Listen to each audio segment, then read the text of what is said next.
Well, actually, our next section in the manual for teachers is a fairly long one, and it even dips into the previous one and extends to the next one. So we'll probably need a good portion of the time on this as we continue with the manual for teachers. So this probably will work out pretty well. So we're going to do some magic tricks here today. Must be section 17. It is section 17, yes. How do God's teachers deal with magic thoughts? Interestingly enough, the longest carryover in sections was on healing, and it kind of went through about 5 sections of the manual for teachers early in this section. And this is probably the second longest because it starts in section 16 when it talks about how should the teacher of God spend his day. And we went over that 2 weeks ago, but as I mentioned then, it was almost like 2 sections. The first section about awakening in the morning and spending time with guidance in the evening, and then other aspects of routine functions and trying to establish a pattern or a structure is what it called it. And then it switched to the idea of magic. And then it continues through 17 and it goes into 18 when it says, how is correction made? It's correction of magic. And magic is simply the belief that we have a will that is separate from God. I'm sorry, say that again. It is simply the belief that we have a will that is separate from God's will. Oh, okay. That's all that magic is. But that's everything that created the separation, or made the separation in our minds. And that's what we believe, that we have a separate will. So this entire course functions as if we do, because it would not be able to reach us otherwise. So it's reaching us through our egos. And sometimes just overlooking them and speaking directly, I think, to ourself with a capital S. I think it would be best if we review what was done in in section 16, just from paragraphs 8 through 11, which is where we pick up on the idea of magic. And so, Patty, I would like you, since we have done this 2 weeks ago, I don't want to dwell long on it, but we do need to cover it. So if you wouldn't mind reading, since you have brought your glasses today, which is a good thing, if you wouldn't mind reading 8 through 11. Okay. And this is how should the teacher of God spend his day in the manual for teachers. Page 42. Page 42, yes, in the manual for teachers. Okay. Yet there will be temptations along the way the teacher of God has yet to travel, and he has need of reminding himself throughout the day of his protection. How can he do this, particularly during the time when his mind is occupied with external things? He can but try, and his success depends on his conviction that he will succeed. He must be sure success is not of him, but will be given him at any time, in any place and circumstance he calls for it. There are times his certainty will waver, and the instant this occurs, he will return to earlier attempts to place reliance on himself alone. Forget not, this is magic, and magic is a sorry substitute for true assistance. It is not good enough for God's teacher because it is not good enough for God's son. The avoidance of magic is the avoidance of temptation, for all temptation is nothing more than the attempt to substitute another will for God's. These attempts may indeed seem frightening, but they are merely pathetic. They can have no effects, neither good nor bad, neither rewarding nor demanding sacrifice, healing nor destructive, quieting nor fearful. When all magic is recognized as merely nothing, the teacher of God has reached the most advanced state. All intermediate lessons will but lead to this, and bring this goal nearer to recognition. For magic of any kind in all its forms simply does nothing. Its powerlessness is the reason it can be so easily escaped. What has no effects can hardly terrify. There is no substitute for the will of God. In simple statement, it is to this fact that the teacher of God devotes his day. Each substitute he may accept as real can but deceive him.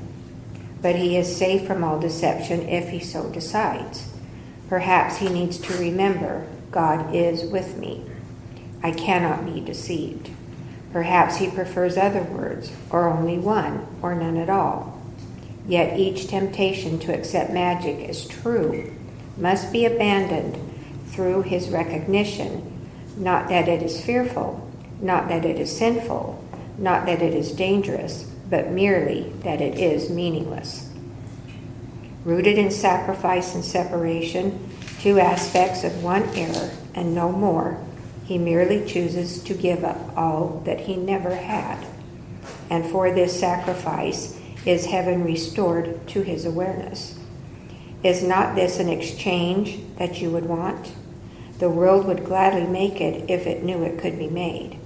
It is God's teachers who must teach it that it can. And so it is their function to make sure that they have learned it. No risk is possible throughout the day except to put your trust in magic, for it is only this that leads to pain. There is no will but God's. His teachers know that this is so, and have learned that everything but this is magic. All belief in magic is maintained by just one simple-minded illusion, that it works. All through their training, every day and every hour, and even every minute and second, must God's teachers learn to recognize the forms of magic and perceive their meaninglessness. Fear is withdrawn from them, and so they go. And thus the gate of heaven is reopened, and its light can shine again on an untroubled mind.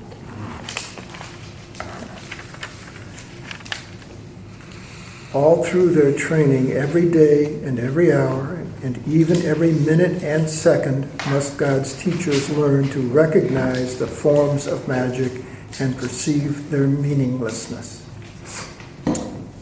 This one I got stuck on, I think the first time I read it 20 years ago,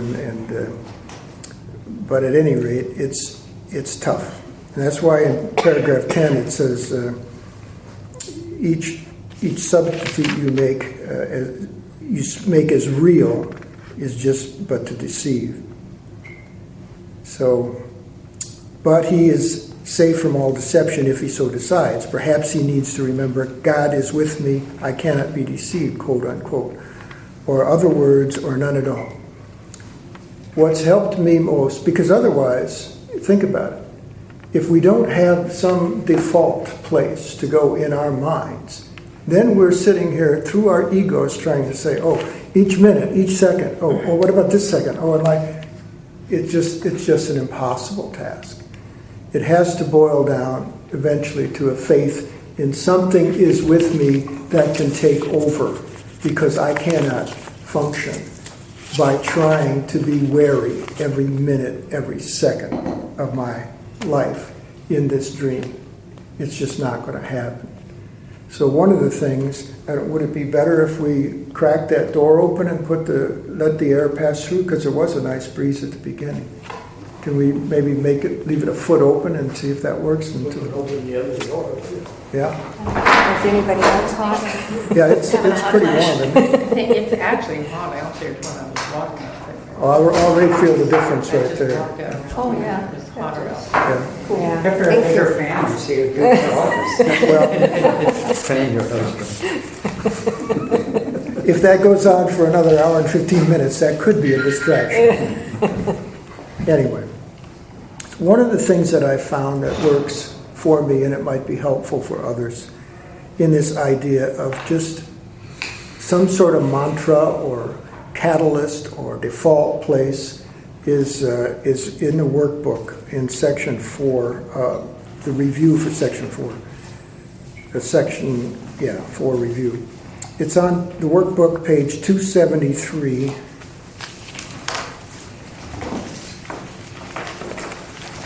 And let's go there. And it's just one paragraph. And I found this really helpful. And What's the lesson? it's not a lesson, it's review text. number 4 Review 4. on page 273. It's the introduction. It says introduction to it, and then it just goes on. So review number 4 is right after lesson 140.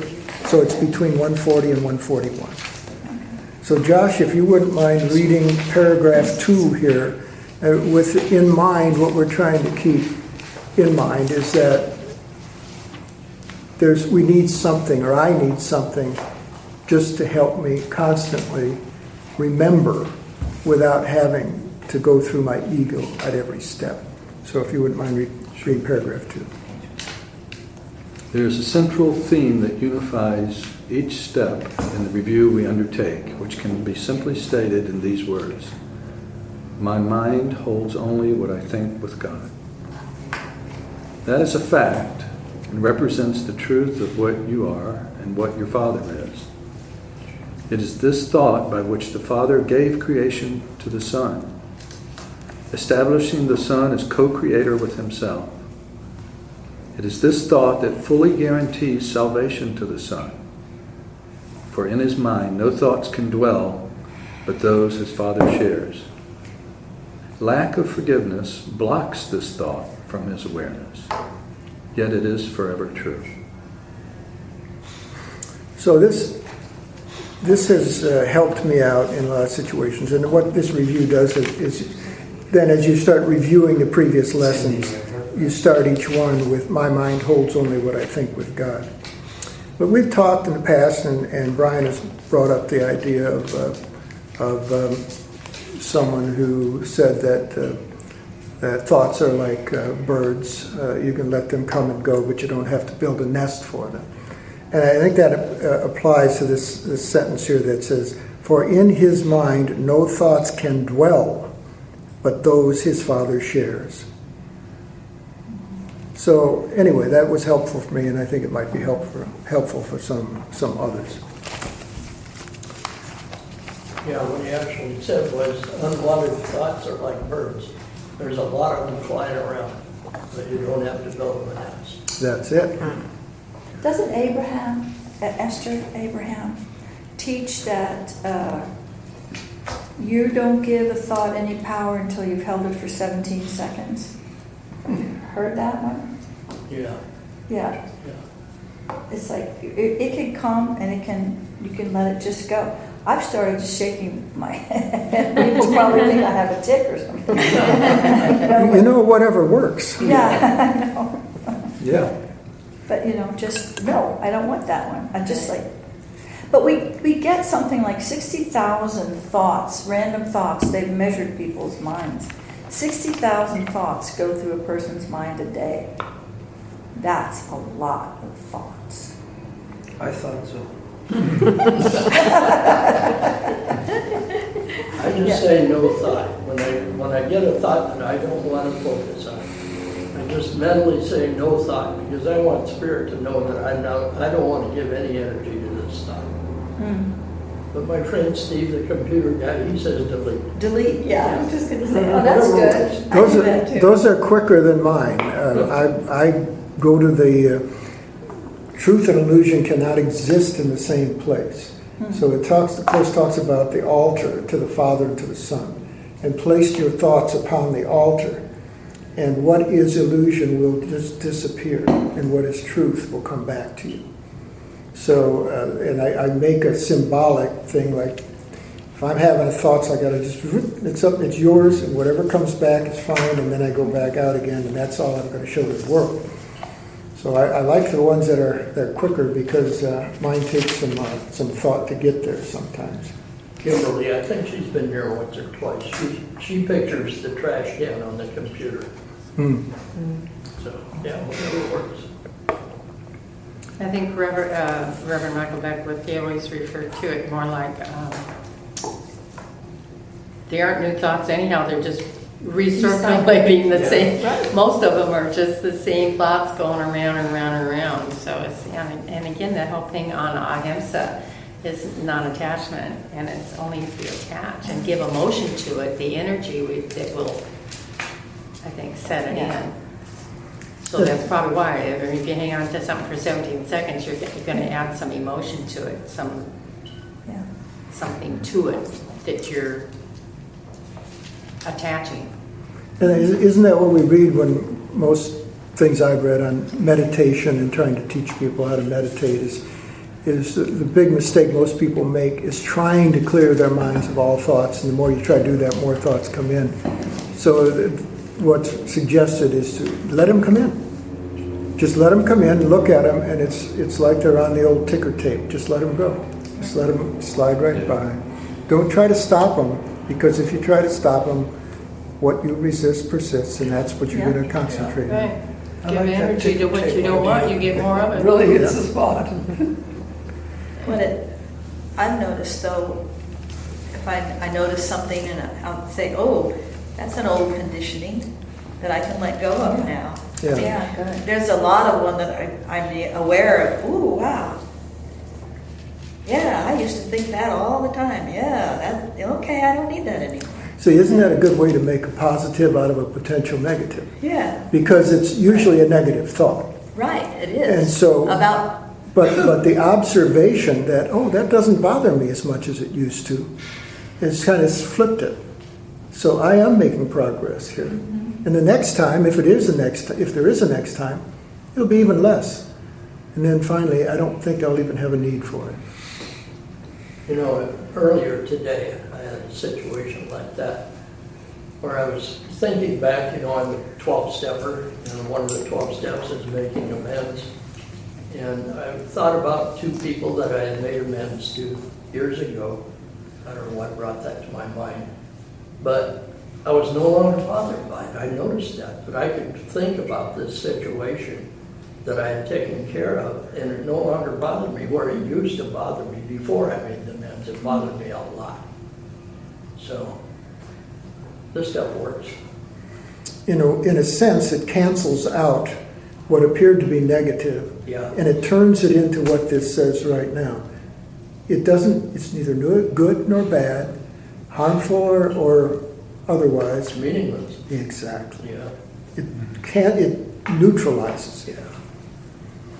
So there's an interesting statement in this last paragraph here on the top of page 43. There is no will but God's. His teachers know that this is so and have learned that everything but this is magic. Here's the statement. All belief in magic is maintained by just one simple-minded illusion, that it works. And then we get to this all through their training every day, hour, minute, and second. Must teachers learn to recognize the forms of magic. One simple-minded illusion that it works. So I dwelled on that a little bit and asked for some help. And I got the answer, it did work. It worked for the ego. It worked for the protection of our thought of separation. Magic works that way. Now, all we have to do is change our purpose. It did work. It worked when the saber-toothed tiger was chasing us. It was our protecting our life within the illusion. Was this idea of magic. It calls it magic. It's just appealing to the thought of separation instead of the thought of reunification. And along with that, it's basically appealing to the thought of potential crucifixion instead of the fact that it's just constant resurrection. Now, I wondered, could I get some verification of that? And so I was led to page 53 in the Manual for Teachers. just 10 pages down. And I think all we need to do is paragraph 3. So in the Manual for Teachers, this is section 21. Okay. What is the role of words in healing? Okay, hang on. Take me a while to get there. Okay. 21. Okay, I got the 20. Hang on. What is the role of words in healing? Yes, but I don't think we need to do anything except paragraph 3 Oh, paragraph 3. to try to make my point about how magic works. The prayer for things of this world will bring experiences of this world. If the prayer of the heart asks for this, this will be given, because this will be received. It is impossible that the prayer of the heart remain unanswered in the perception of the one who asks. If he asks for the impossible, if he wants what does not exist or seeks for illusions in his heart, all this becomes his own. The power of his decision offers it to him as he requests. Herein lie hell and heaven. The sleeping Son of God has but this power left to him. It is enough. His words do not matter. Only the Word of God has any meaning, because it symbolizes that which has no human symbols at all. The Holy Spirit alone understands what this word stands for. And this too is enough. Is the teacher of God... I think that's enough. It's just that paragraph. Okay. Do you see what it's saying here? That even if we ask for something within the illusion through our egos, if it's a prayer from our heart, we're going to receive it. If you read a lot of New Age stuff, they talk about the fifth dimension where we can manifest things that we want. This is basically confirming, yeah, that's possible. Would you like to do that? But in it lies either hell or heaven. You're either going to stay in the illusion, manifesting, because that's what you want. A prayer from the heart. That's why it's so important when this course keeps going back. What do you want? What do you want? When two have the same purpose, then that's the end of conflict. When two want the same thing and it's reunification, then it happens. But it has to be from the heart. But it's telling us here that you're going to get your illusions if it's what you want in your heart. If that's what you want, you're going to get it. Now, think about it. All the negative things that seem to happen, at some level, that is something we wanted. Now, from my perspective, that's the prodigal son experiencing the journey of separation, the journey of what God is not. The son came from God in the parable of the prodigal son. He thought he knew what God was, but he didn't value what he had. So he thought he'd go out and find out what God is not. That's what he wanted in his heart, and that's what he got. And that's where we are. And this paragraph is telling us that all prayers of the heart are answered.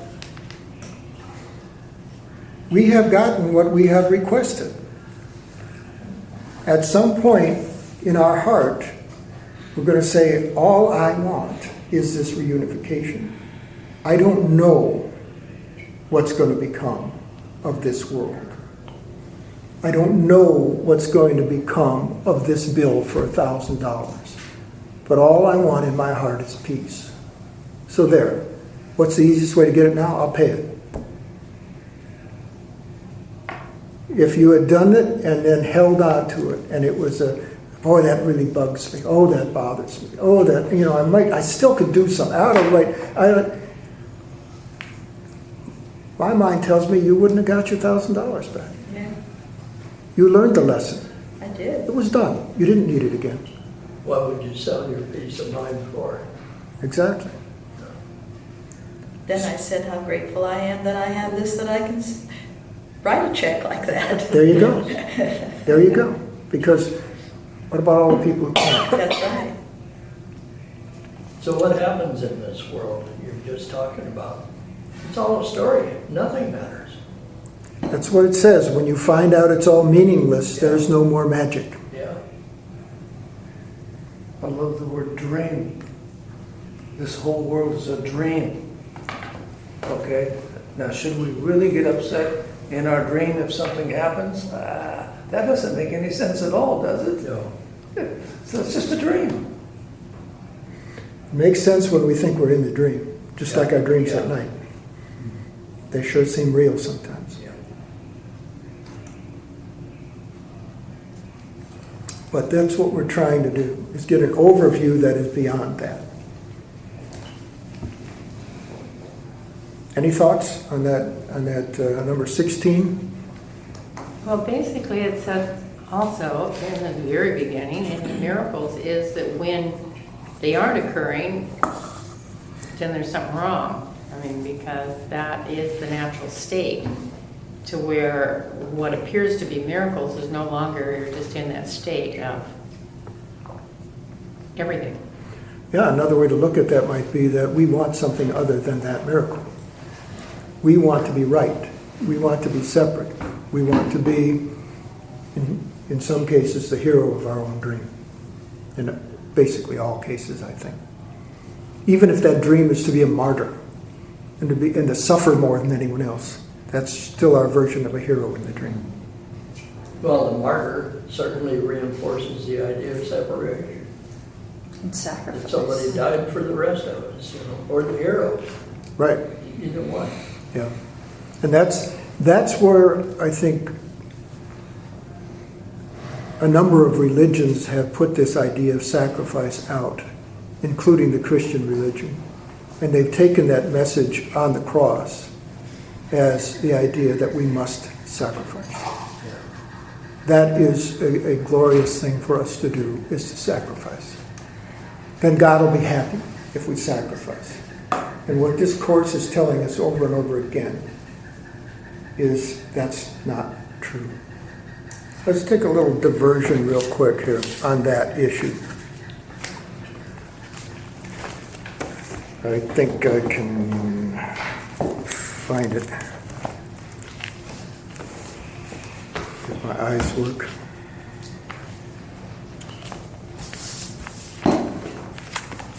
There it is. It's getting harder and harder to find a single tab in here. Nancy, would you go to page, all of us, let's go to page, in the text, 325.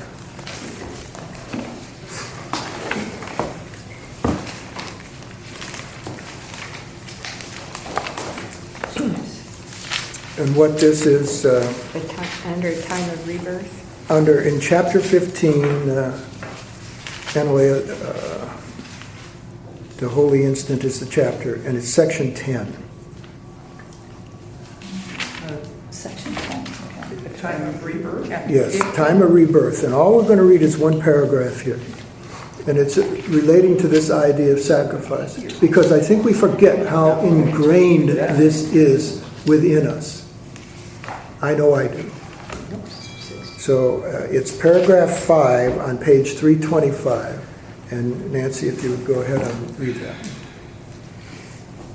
It is not necessary to follow fear through all the circuitous routes by which it burrows underground and hides in the darkness, to emerge in forms quite different from what it is.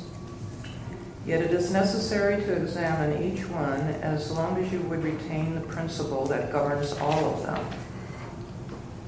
When you are willing to regard them not as separate, but as different manifestations of the same idea, and one you do not want, they go together. The idea is simply this. You believe it is possible to be host to the ego or hostage to God. This is a choice you think you have, and the decision you believe that you must make. You see no other alternatives, for you cannot accept the fact that sacrifice gets nothing. Sacrifice is so essential to your thought system that salvation apart from sacrifice means nothing to you. Your confusion of sacrifice and love is so profound that you cannot conceive of love without sacrifice. And it is this that you must look upon. Sacrifice is attack, not love. If you would accept but this one idea, your fear of love would vanish. Guilt cannot last when the idea of sacrifice has been removed.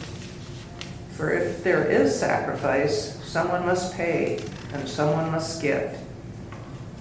And the only question that remains is how much is the price and for getting what? Now, what we just read, and in this section on how should a teacher of God spend his day in the teacher's manual, back on page 42 of the teacher's manual, is rooted in sacrifice and separation, two aspects of one error and no more. He merely chooses to give up all that he never had. And for this, quote, sacrifice, unquote, is heaven restored to his awareness. And that's the same as saying, this is meaningless. I'm not giving up anything. I'm not sacrificing anything. I'm just letting go of what was never real. And we have to get to that point before we can, what this is saying, is be an advanced teacher of God.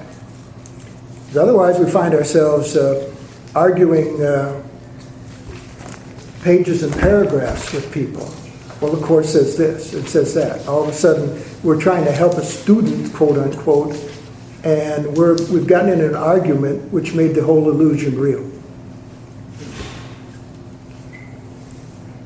So the teacher, him or herself, has to understand that this is no reality. And this is what both the teacher is trying to teach and learn. And when they join in that same purpose, that's when everything speeds up. And instead of that spiral on the timeline, you shoot up to center. You know, what's coming to me right now is how hard could it be to give up what does not work? The problem is, you think it does work. And that's... We just read that a minute ago. Yes, Yeah. and from an ego standpoint, it has. And this is where I love where Patty has gone. Because she, in my mind, has so little ego from a standpoint as we normally think about it. She has had this communication with her ego that was not a adversarial communication. It's like her ego was asking for help. And she opened up her arms to her own ego. And this ego is being carried along. And when I was getting information for my book, I had the question, well, you know, somewhere along the line, this and that. I don't remember what chapter anymore. All I know is, and what of this part of you, I don't know how it was put, that has made this error? What should we do with that? Except but welcome it in and bring it along with us. And It does say to you somewhere, don't make an enemy of the ego. And it says don't underestimate it. And I think that's what it was saying here too when it says in your prayers, don't underestimate those. Because what you ask for from the heart, you're going to get. And it goes back to that old statement, be careful what you wish for, you might get it.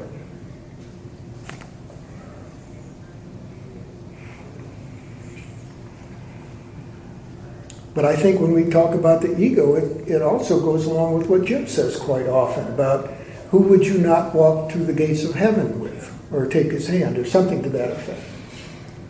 And it's our own egos that we say thank you.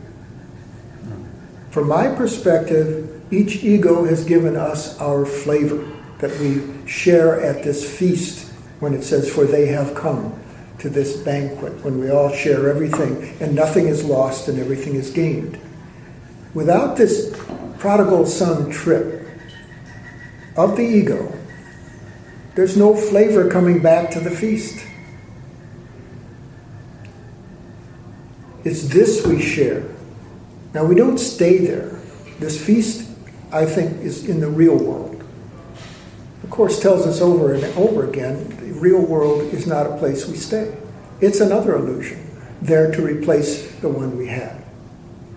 It's an illusion of joining because of the illusion of separation. But since there was no separation in reality, the real world is not a reality of doing anything but an awareness, awakening.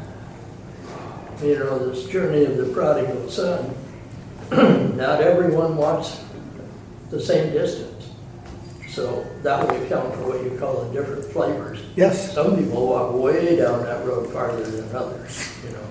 How long does it take to turn you around? Boy, for some people, they never do get turned around. Well, and then you can go into reincarnation, lifetime after lifetime. And then you can get out of this world and go to other worlds and other people and ETs. You can do as much as you want. That's why when people say, oh, I'm going to be in the fifth dimension, I'm going to be able to manifest. What? I did ask that too when I was asking questions from a book, and the answer was, there's this idea that our soul basically has like 12 versions of us, and the wholeness of our soul, and you can call it an oversoul if you want, is the reunification of these. Because past lives aren't past and future lives aren't future. It's all happening now.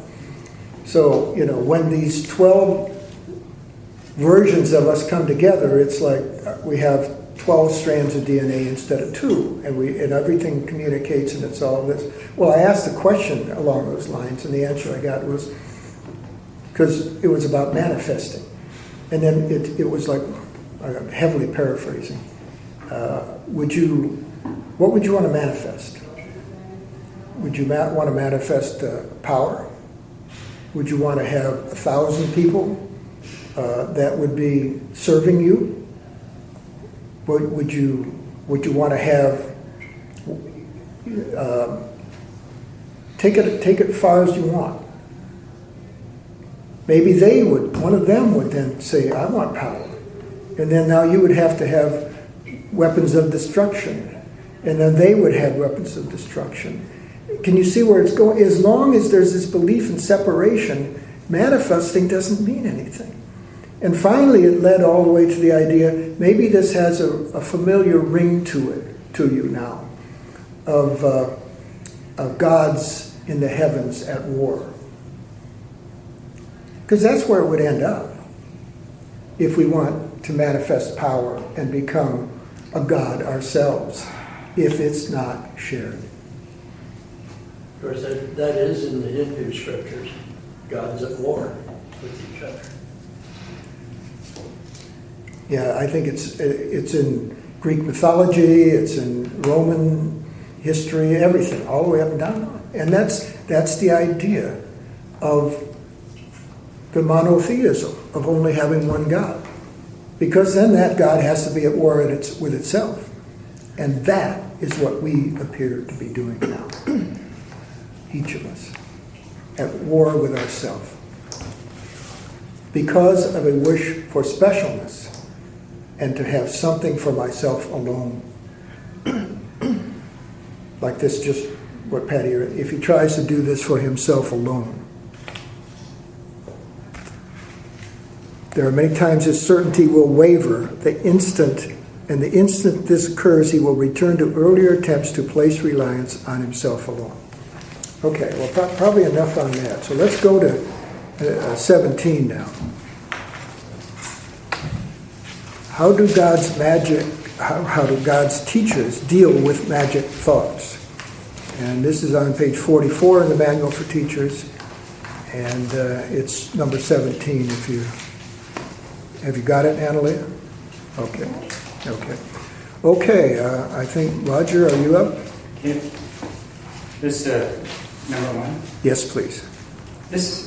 How do God's teachers deal with magic thoughts?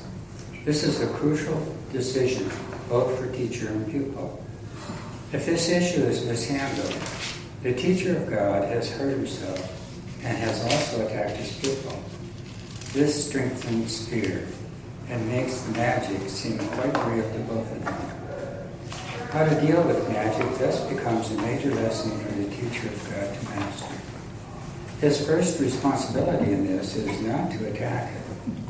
If a magic thought arouses anger in any form, God's teacher can be sure that he is strengthening his own belief in sin and has condemned himself. He can be sure as well that he has asked for depression, pain, fear, and disaster to come to him. Let him remember, then, it is not this that he would teach, because it is not this that he would learn. So, the only way that I can see that a teacher of God can get angry at a pupil in some argument is to start from a base where this is all real. And I'm right and you're wrong. Let me show you how. So if the advanced teacher of God, as it talked about earlier in 16 that we didn't read again today, is that it knows that this is what's going on. So what would be then a student saying, disagreeing with the teacher? In essence, it would just be another opinion within the illusion, or a call for help, if you want to look at it that way. So is the advanced teacher going to get angry at a call for help, is the question. Hopefully not. Hopefully not. Well, that's why I said 2 weeks ago, I don't consider myself an advanced teacher of God. That was that first paragraph in 16 that we didn't go back and read, it was a clear indication to me that I've got a long way to go. But that was fine, because that's what I needed. I had something happen Sunday, reminds me of this. At church, the minister said something, and the lady next to me, who's a dear friend, put it on her cell phone. Well, everybody knows I don't do a lot of cell phone. I don't know how to do this. I can't. Anyway, so I leaned over and I asked her, I said, could you send me that? She didn't say anything. So then I get the message. I read it this morning. And it says, after this you could write it down on a piece of paper or something like that. Ooh. And I started laughing. I literally laughing. I said, well, that's a call for love. After I first thought, oh dear, I guess they don't ask her to do anything again. And then I just thought, well, that was her feeling, and that, how she expressed it. So a few years ago, it would have taken you a lot longer to end up laughing, wouldn't it? Yes. Yes. That's a message to you of how far you've come. It was an interesting lesson. We get them. I swear I get them all the time. We all I do. get these lessons all the time. If we But you come just in this reminded me room, how- it means we're seeking it, so it's fine. I think judgments can be real subtle sometimes. You don't even know that you are judging. Oh, absolutely. That's And true. I'm not talking about you, I'm talking about her judging you. Yeah. So the next time you could write it down. Yeah. Yeah. Does that sound like a judgment? Yeah. Yeah, maybe a little bit. Yeah. I first got this book in 1988, I think it was given to me, and the person said, well, it's about, I read in there, I guess, about, it's not, it's not that you shouldn't judge, but you can't, you should. And I thought, I started thinking about it. Well, I thought, that's all I do.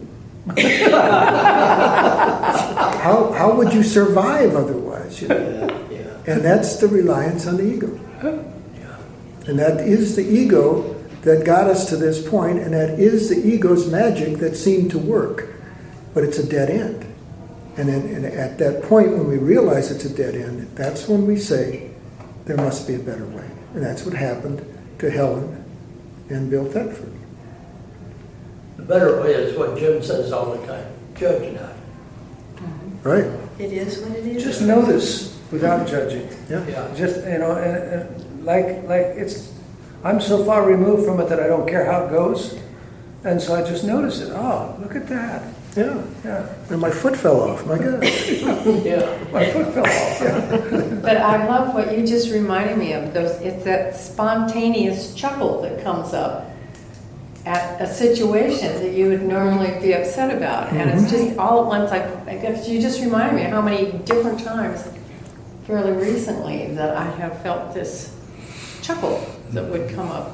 And I think it's beneficial for us to remember that that wouldn't have happened this many years ago or this many years ago. No. To just allow ourselves, because it's easy to get frustrated. You know, I'll never get this, not my lifetime. How many more lifetimes? Wait a minute. We've all come much further than we thought, I think. Oh, yeah. One of the chuckles came up when I found myself actually calling to say I was going to come, because I was saying, no, I don't feel like going. I'm not going to go. I'm not going to go. And pretty soon he kept saying, you're going. Go to Port Ludlow. Go to Port Ludlow. And I just wouldn't shut up. So finally I just started laughing and I said, okay. And I got ready and came. Or I wouldn't have been here. But it was like, okay, you're what was it? I forget the phrase it always uses anyway. It's like you are progressing. We're happy because you are going, because you're doing it by what we tell you to do. Well, Anyway, it was good because it was not my ego saying it. My ego was saying I knew when to go.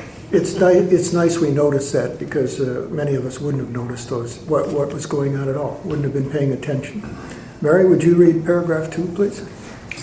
There is, however, a temptation to respond to magic in a way that reinforces it. Nor is this always obvious. It can, in fact, be easily concealed beneath a wish to help. It is this double wish that makes the help of little value and must lead to undesired outcomes.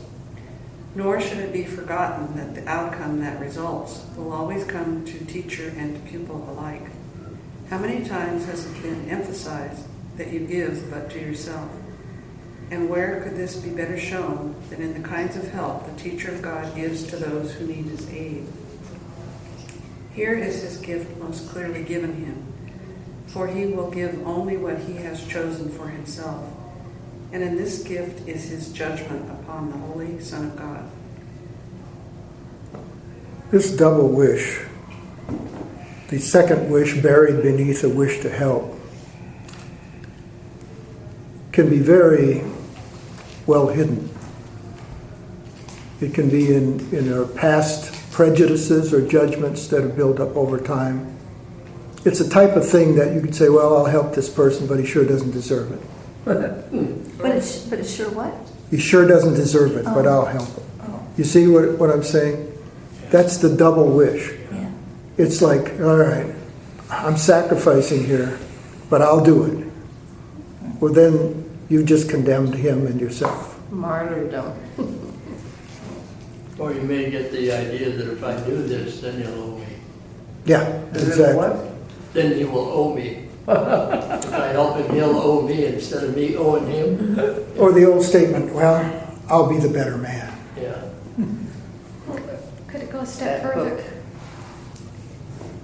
Go ahead. Oh, a step further, where the person doesn't really need help. They're already whole and complete. So just hold that. There's no help needed.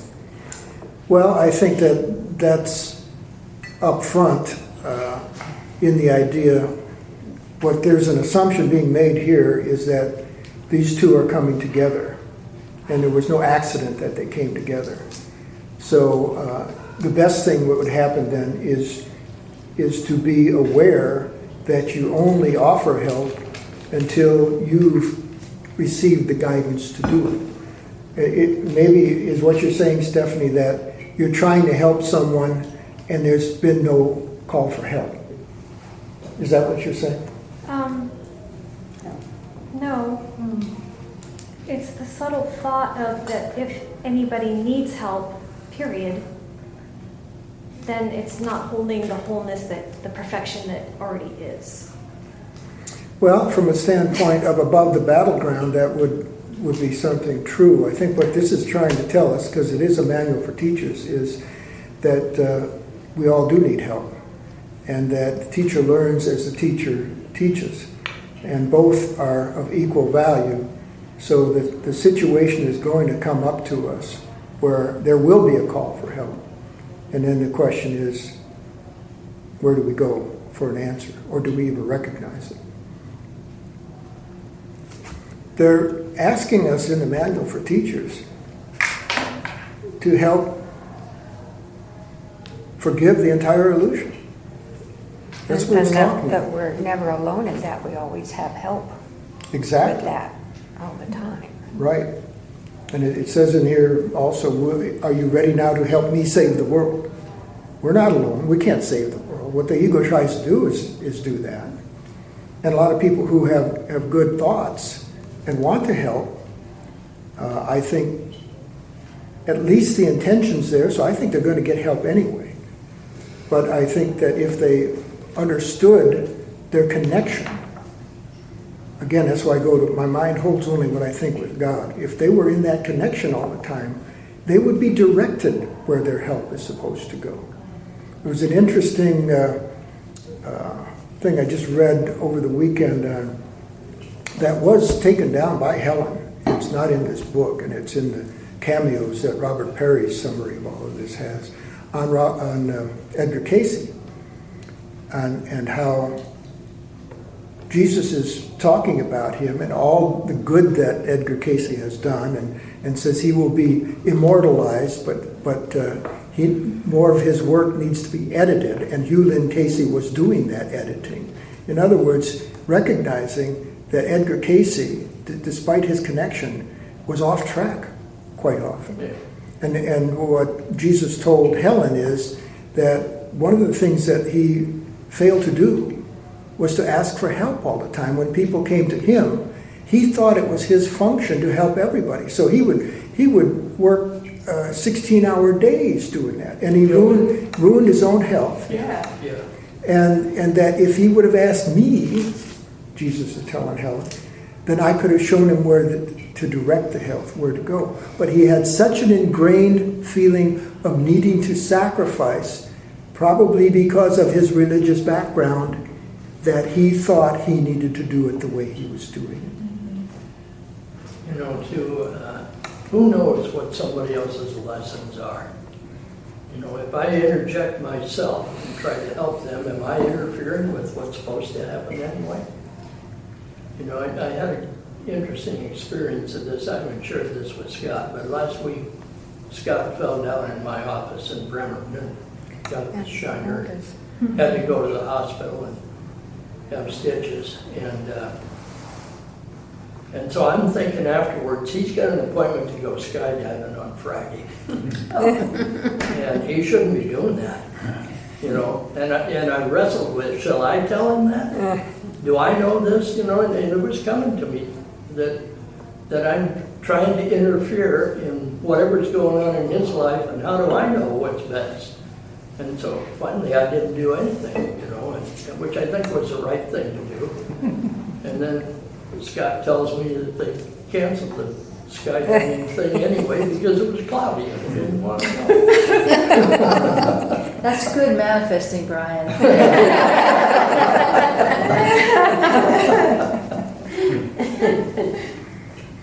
But my point is, how do I know that I'm not interfering with what's for Scott's own good? I do not know. Yeah. See, Well, that's the one for me, because it says that we should ask Jesus before we consciously try to do the miracle. In other words, don't try to do miracles for everybody. It says, like, ask me first whether, you know, you should offer to serve in this case. Well, that's the whole idea of the magic. Yeah. If you try to do it by yourself, you're asking for magic. We're calling on our ego, saying, "Ego, help me out here. What should I do?" Okay, I'll tell you exactly what to do here. If it doesn't work, it's not my fault. You know, we can expand that idea of helpfulness to realize that if we listen, we'll be told when to help, and we'll be told when to just nod and say, "Oh, I see. or maybe not say anything at all. But it has to be going up there and asking. It can't be, I'm figuring it out. It's, I'm going up there and asking. And then I listen. And if that happens, I think always the right outcome happens. I'm pretty sure that that's so. So what it's done for me is it's turned me into a slower responder.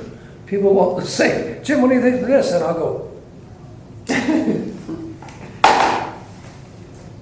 well, actually, but there'll be this big long pause.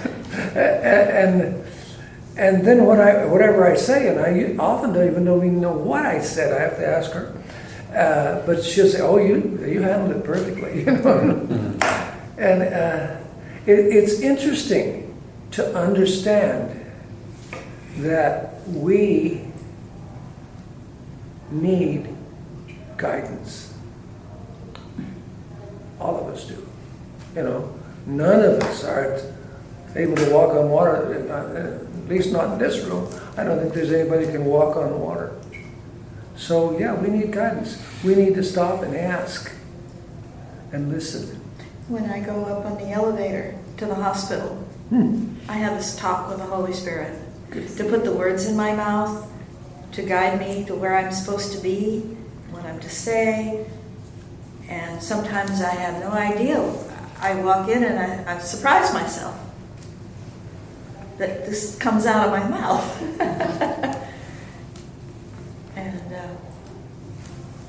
And I love the experience, like I said so many times, but the experiences that I have with these patients are wonderful. Did I tell you the last one? I asked this little lady that we had a nice talk and we shared and everything, and then I said, would you like a little blessing? And she said, yes, I would. So I said, well, I'll put my hand on your shoulder. And then she goes like this, and she says, Father, and she said whatever she said, I don't remember now. And then she says, and now Teddy's going to give a blessing. And so I did my blessing, and it was so beautiful. And then we looked like, so she introduced me to God. I did my blessing, and it was so special, sweet. Well, it's interesting because we spent a lot of time on healing, like I mentioned earlier, because the Manual for Teachers spends a lot of time on healing. And also it was a time when Tom, shortly after he had had his stroke, so we spent quite a bit of time on it as well. But to integrate this better, there is a place I want to go to where this idea of magic and healing are tied together. There is a little bit of risk if we cover these one section at a time to think, okay, that's that, but it's not connected to this. So let's go to where healing and magic are kind of integrated a little bit. Let's go to text, page 120.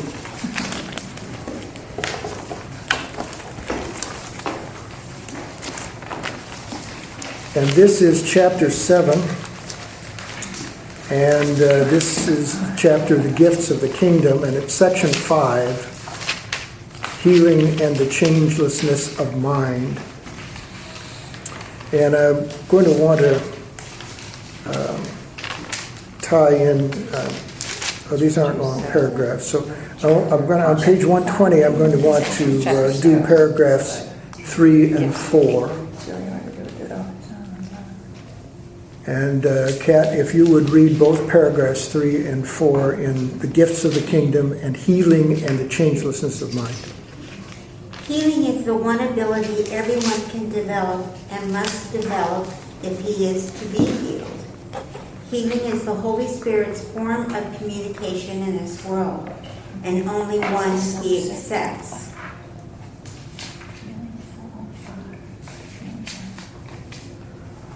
He recognizes no other because he does not accept the ego's confusion of mind and body. Minds can communicate, but they cannot hurt. The body in the service of the ego can hurt other bodies.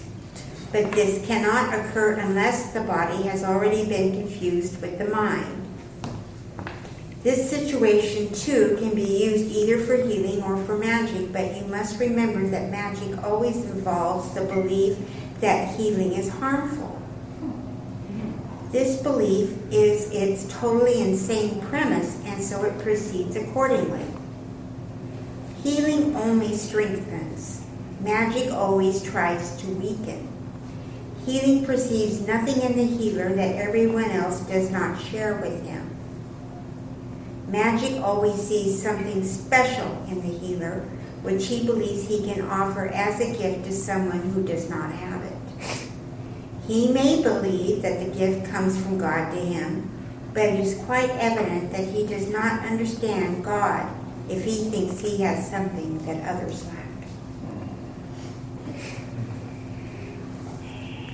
Pretty powerful, isn't it? Yeah. Of all the people who want to heal, or all the times maybe we wanted to heal, and started asking our ego how to do it. And if I think I'm well and you're sick, then this is where I'm coming from. If I realize we're both in an illusion and open up and ask for guidance, and it comes through, then fine. If it doesn't, then I ask again, or do nothing. It keeps going through my mind that where, and maybe I'm making this too simple, maybe I'm lazy thinking with this, but if God's will is our will, if that's really our only desire, which it says it is, when we get down to, can we just rely on that? Yes. If that's your prayer from the heart, yes. But what happens is then we take it back. Yeah. We take it back so we can live our lives. So if we get in a situation, we go, what am I doing here? You know?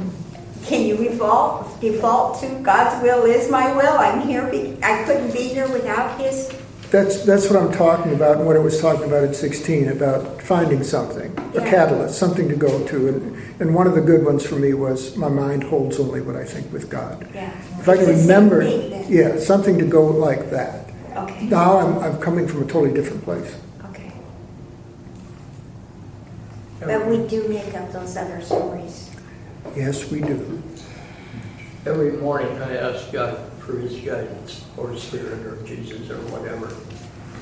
So then it's occurred to me that whatever's happening during the day, how do I know it's not His guidance? I don't. So maybe what's happening during the day is supposed to happen during the day. And just let go. Well, I think that would be a reasonable assumption if you compare that with the idea, if I am supposed to react in a certain way to it, you need to let me know, because I don't know how. Well, we better move along here. Let's go back to the manual for teachers. And I think we're on paragraph 3 in section 17, page 44. It is good to, if you have an extra bookmark, to keep putting it back so we don't, because we're going to finish at least 17 here, so we can find it again. And Scott, would you read paragraph 3, please? It is easiest to let error be corrected where it is most apparent, and errors can be recognized by their results. A lesson truly taught can lead to nothing but release for teacher and pupil who have shared in one intent. A tap can enter only if perception of separate goals has entered. And this must indeed have been the case if the result is anything but joy. The single aim of the teacher turns the divided goal of the pupil into one direction, with the call for help becoming his one appeal. This then is easily responded to with just one answer, and this answer will enter the teacher's mind unfailingly. From there it shines into his pupil's mind, making it one with his. In other words, we want to make sure we have the same goal. If we don't have the same goal, we're not going to be able to speak, to communicate. The only way we can truly communicate is if we have the same goal. And that's why all of us here can be in this room and we have the same purpose. Let's keep going and do 4 here. Perhaps it will be helpful to remember that no one can be angry at a fact. There's always an interpretation that gives rise to negative emotions, regardless of their seeming justification by what appears as facts. Regardless, too, of the intensity of the anger that is aroused. It may be merely slight irritation, perhaps too mild to even be clearly recognized. Or it may also take the form of intense rage, accompanied by thoughts of violence, fantasies that are apparently acted out. Interesting that they put the word apparently in there, isn't it? It does not matter. All of these reactions are the same. They obscure the truth, and this can never be a matter of degree. Either truth is apparent or it is not. It cannot be partially recognized. Who is unaware of truth must look upon illusions. And Teddy, if you do 5. Anger in response to perceived magic thoughts is a basic cause of fear. Consider what this reaction means, and its centrality in the world's thought system becomes apparent. A magic thought, by its mere presence, acknowledges a separation from God. It states in the clearest form possible that the mind which believes it has a separate will that can oppose the will of God also believes it can succeed. That this can hardly be a fact is obvious, yet that it can be believed as fact is equally obvious. And herein lies the birthplace of guilt. Who usurps the place of God and takes it for himself now has a deadly enemy, and he must stand alone in his protection and make himself a shield to keep him safe from fury that can never be abated and vengeance that can never be satisfied. And that flows into the next paragraph. Millie, if you would. Okay, because there's some words different here. So Okay. how can this unfair battle be resolved? Its ending is inevitable, for its outcome must be death. How then can one believe in one's defenses? Magic again must help. Forget the battle, accept it as a fact, and then forget it. Do not remember the impossible odds against you. Do not remember the immensity of the enemy, and do not think about your frailty in comparison. Accept your separation, but do not remember how it came about. Believe that you have won it, but do not retain the slightest memory of who your great opponent really is. Projecting your forgetting onto him, it seems to you, he has forgotten too. So this is the whole thing that's happened on our prodigal journeys. We have total amnesia about what we're doing here and why and where we came from and what that was like. So we also project it onto God. Well, if I've forgotten, God must have forgotten too. There's a real good spot in the Course very early on, and I've had this happen to me, where my mind is just wiped clean of what I'm thinking because I'm getting too close to something, too close to the lifting of a veil, too close to a real revelation, and I've felt my mind being erased. Let's go read that. It's on way back in the beginning of the book, text page 66.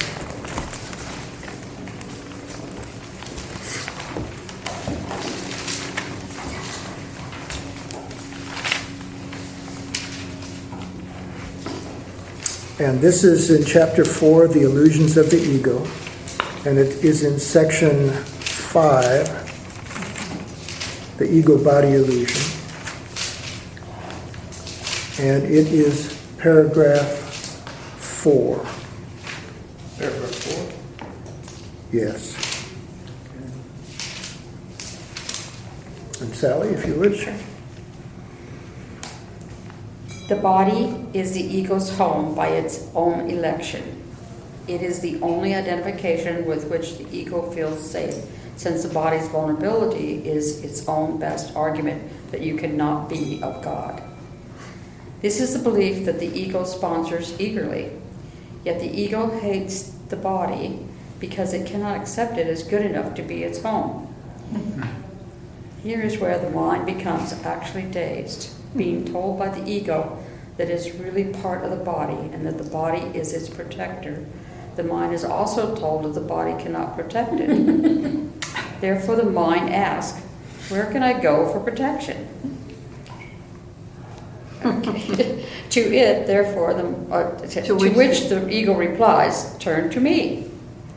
The mind, and not without cause, remembers the ego that it has itself insisted that it is identified with the body. So there is no point in turning to it for protection. The ego has no real answer to this because there is none, but it does have a typical solution. It obliterates the question from the mind's awareness. Once out of awareness, the question can and does produce uneasiness, but it cannot be answered because it cannot be asked. I felt that in certain situations.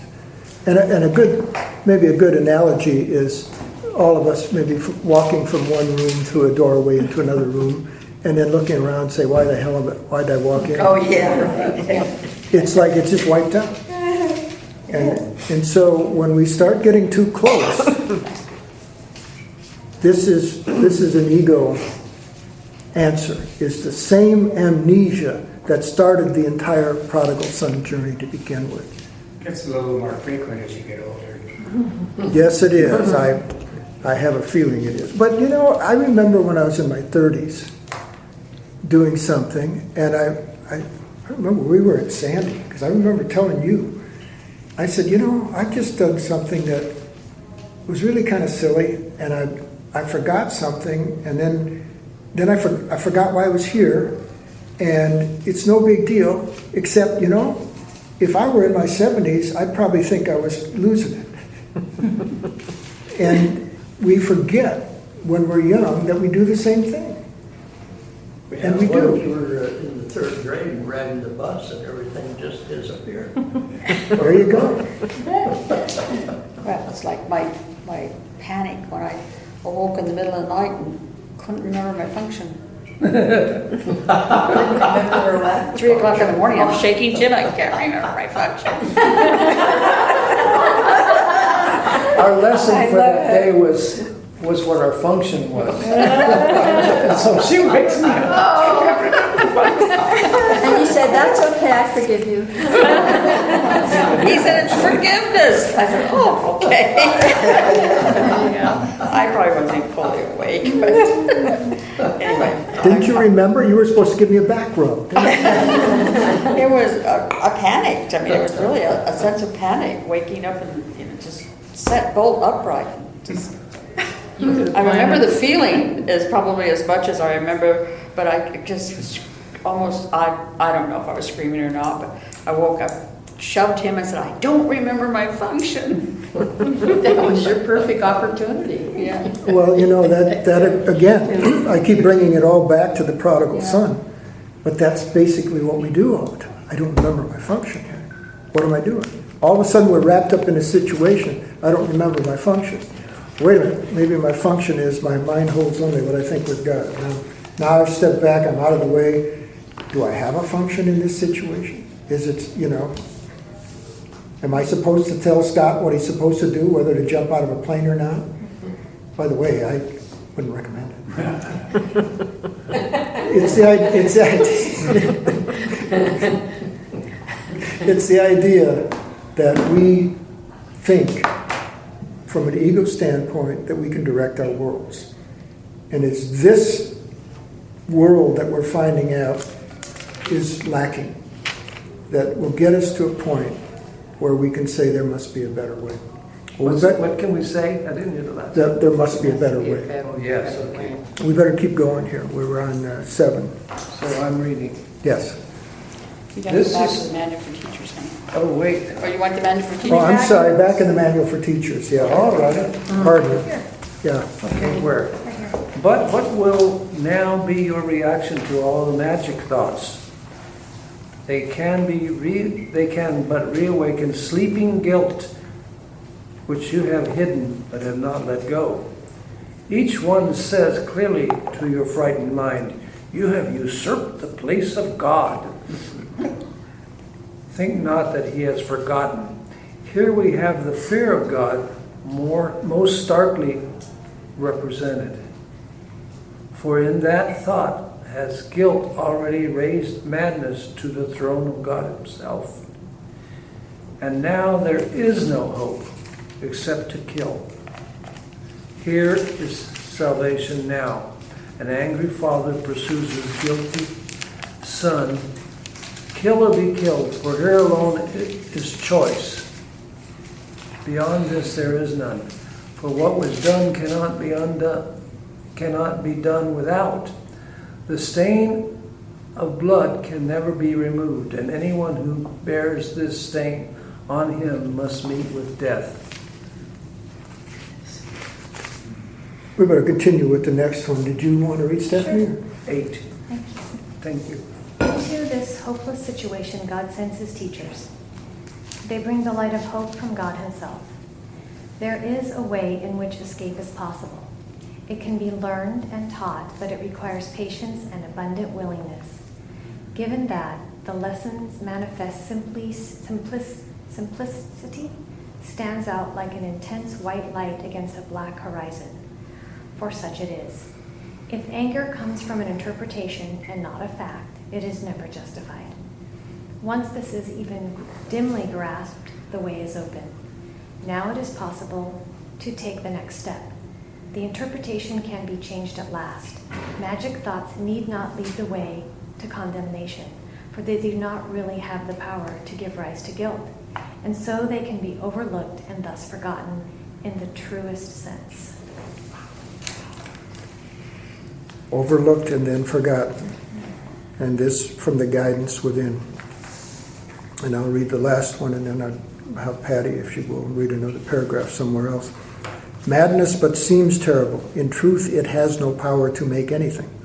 Like the magic which becomes its servant, it neither attacks nor protects. To see it and to recognize its thought system is to look on nothing. Can nothing give rise to anger? Hardly so. Remember then, teacher of God, that anger recognizes a reality that is not there.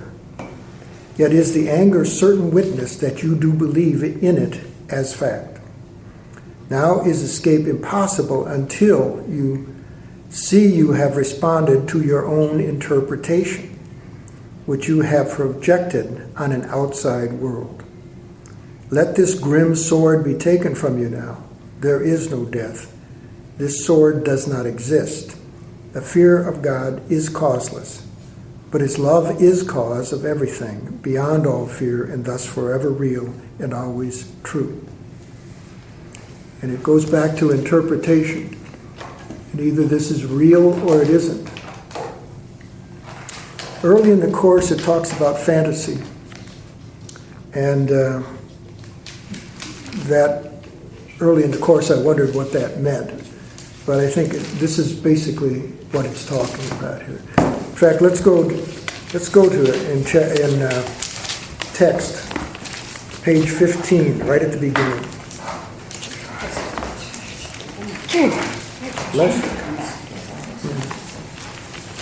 What page in the text again?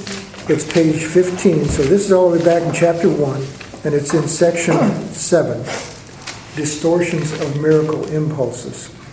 And Patty, if you would read paragraph 3, please. Fantasy is a distorted form of vision. Fantasies of any kind are distortions because they always involve twisting perception into unreality. Actions that stem from distortions are literally the reactions of those who know not what they do. Fantasy is an attempt to control reality according to false needs. Twist reality in any way and you are perceiving destructively. Fantasies are a means of making false associations and attempting to obtain pleasure from them. But although you can perceive false associations, You can never make them real except to yourself. You believe in what you make. If you offer miracles, you will be equally strong in your belief in them. The strength of your conviction will then sustain the belief of the miracle receiver. Fantasies become totally unnecessary as the holy, satisfying nature of reality becomes apparent to both giver and receiver. Reality is lost through usurpation, which produces tyranny. As long as a single slave remains to walk the earth, your release is not complete. Complete restoration of the sonship is the only goal of the miracle-minded. So it's really interesting in the first sentence here. It says, fantasy is a distorted form of vision. And an earlier version, it reads, fantasy is a debased form of vision. Now, what we were talking about in the 17 that we just finished in the Manual for Teachers was, if we can understand that this illusion is not a fact, but our interpretation of it, then this makes sense. Fantasy is a distorted form of vision. In other words, what's given us, like when you wake up in the morning, Brian, and you say, let me, be with me all through the day. Well, the events that occur, if seen through Christ's vision, we could extrapolate here and say, Christ would look at everything as reality that occurs. Because there is no interpretation by us. What does that interpretation really mean we're doing? We're judging. Our interpretation is through our judgments. We're judging what it means.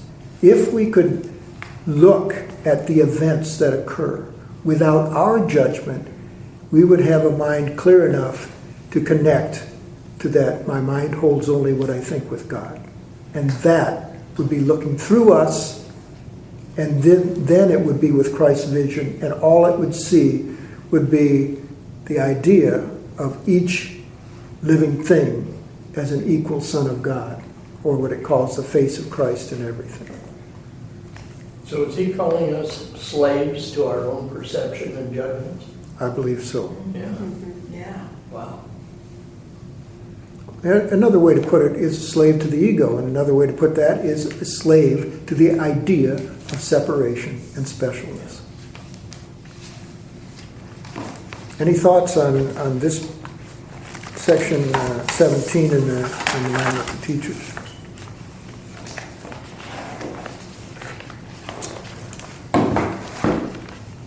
You haven't invested in this version of the book yet, I see, Millie. Actually, I haven't, I just can't find it, and I've invested in a number of them over the years, and I've given them to other people, and now I can't find mine. So, yes. Until I was headed out the door at the last minute, I started looking for it again and couldn't find it. So, but it is interesting because the teachers, I don't know why they changed things in here, but the teachers seems to go, unlike the miracles do, and the lessons, but the text is what seems to be. The major differences, that's the Hugh Lynn Casey version, right? It's what? Hugh Lynn Casey version that you have? No, Australia. It is, or It says it was printed in Canada. oh, it was printed. Partly by This that says Canada, but I thought Okay. they said it was Australia. I think that's called the Sparkle Book. Oh, that's the sparkling. Okay. Anyway, there's a lot in there that I go back to as well. Because a lot of what they've omitted, mainly, has a basis for someone who wants to get into it as much as I do, as far as the depth of it goes. Because some things actually do make a big change in it, in my mind. But if you understand the Course is holographic, and that if you really get what it's saying in certain sections, then the details become kind of irrelevant. I found reading it quite good until I started realizing how I knew that there was a difference, even in the meter of it, in the vibration of it is different in the text. Interestingly enough, in this Robert Perry's version of all of this, there's a section on editing, and I alluded to it earlier when I talked about Jesus telling Helen about Edgar Casey and how his work needed to be edited. And it also applied to this. And Jesus does say in his notes to Helen that this does require editing. And he said even the Bible is being edited now, still being edited now. So again, from my perspective, I go to the idea that this is a fluid thing going on. To me, we're moving through timelines. And if we want to use the past to draw back to the old Latin version or Greek version of the Bible and then try to interpret that the way it is, or simply the Old Testament and take it word for word as reality, we're missing the boat. That this is a fluid situation. And to the extent that even that authors of the Old Testament was more in line of an eye for an eye, a vengeful type of God. In the New Testament and Jesus' message, Jesus says in here, I come not to, basically, what did he say? I come not to contradict the Bible, but to reinterpret it and to, there's another word I can't remember right now, but basically clarify and fulfill what it's saying. Right. So it's the idea that going through these things in these books, I've got lots of things. I went through there used to, well, I still have it, but it's a white notebook-sized version called Jesus Course in Miracles. And it's still another version of it. And that came out shortly after this, and this was some group from, I can't remember Wisconsin. Where. Was that the Wisconsin one? Wisconsin. Okay. Yeah. So at any rate, and they claimed they didn't have the workbook, that their notes were lost, and then they got into, that's the group that got into the battle in court. Right. And the reason that this is public domain now is because they won that battle. Yeah. But at any rate, that's where I went through this entire text, pretty much line by line. But the first 5 paragraphs are five chapters are very, mainly the first 3. It's almost impossible to try to piece it together the way this has. Because, and again, I just read this over the weekend, that where Jesus is telling them, we have told you to edit out all the personal stuff. Instructions from Jesus, and I hadn't found that before. Because we do not want this to be a book about you too. We want this to have universal acceptance. Didn't use the word universal, but you understand what I'm saying. So at any rate, we can get into this, and we end up at the place where Bill Thetford, when people were arguing about it, said, tear that page out. And we don't have to go there, but there are some things in here, when you get with the whole flow of this thing, because a lot of things that were edited wanted to make the beginning of the book match the end.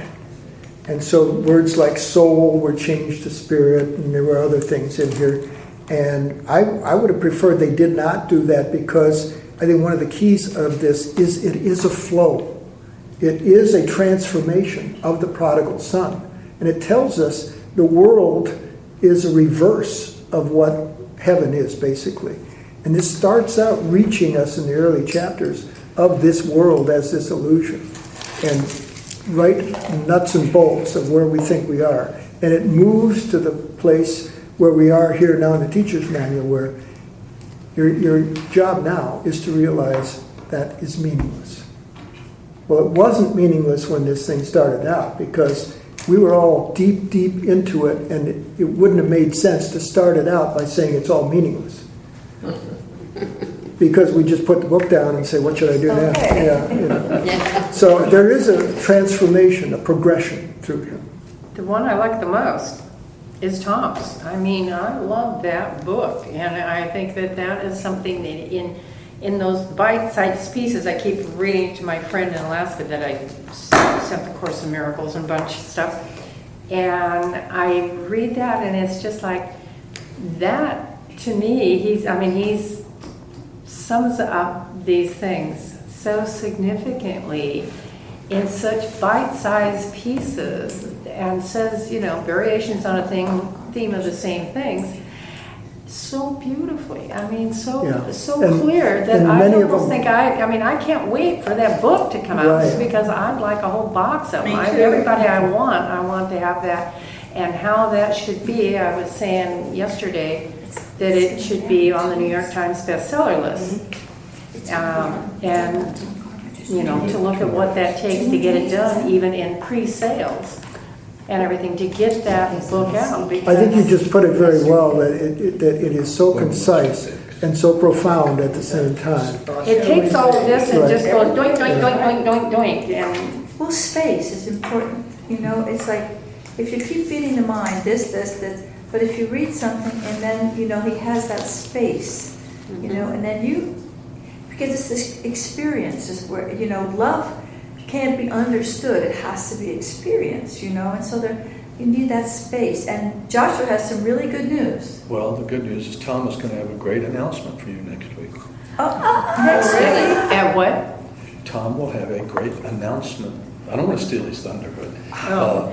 Patty and myself and Giske and others have been working with Tom for a period of time now with the editing and the yada yadas that go with it. And he will have a nice announcement for you next week.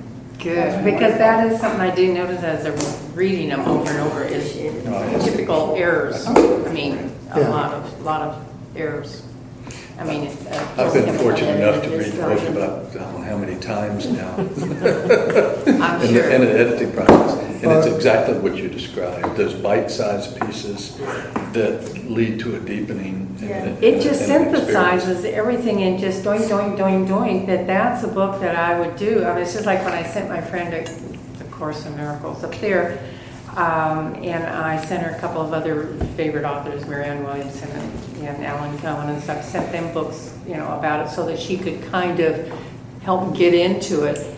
And yet this, Tom's book, is absolutely Which one the are you book I would talking give about? anybody to for. Dialogue. Well, it's their, new one. the Oh, new he passed one. the. Yeah. Yeah. Oh, I have not- the manuscript, yeah. Oh, Let I love see. find you. Yeah. Yeah. Let love find you. Yeah. I might mention Right. one other thing on here too, is that, Sure. you know, it started talking about how advanced teachers of God never get angry because they understand if you get angry, you're making this real, and then you've hurt the pupil and yourself. I go back to 2000 with Tom and Linda when they first came to the edge in Utah, close to where we lived and where we had a place. And that's where I first met them. And then here for 15 years. And in all the meetings, been with them. And how far, you go back even further than 2000, don't you? 1992. So I will say for myself that I have never seen a Tom or Linda in a meeting, and hundreds of them, ever get angry at someone, or never not hear them out and let them say what they wanted to say. And so I don't think you have either. And sometimes there's a person in there who wants to take over the meeting. Yeah, I've We've seen all been that. in meetings where somebody Yeah, we've seen that. wants to take over the meeting. And he's handled it just perfectly. Every time he's handled it perfectly. So in my mind, when I read this Advanced Teachers of God in section 16 here, and realized I wasn't one of them, I think I have to realize that Tom and Linda have been and are.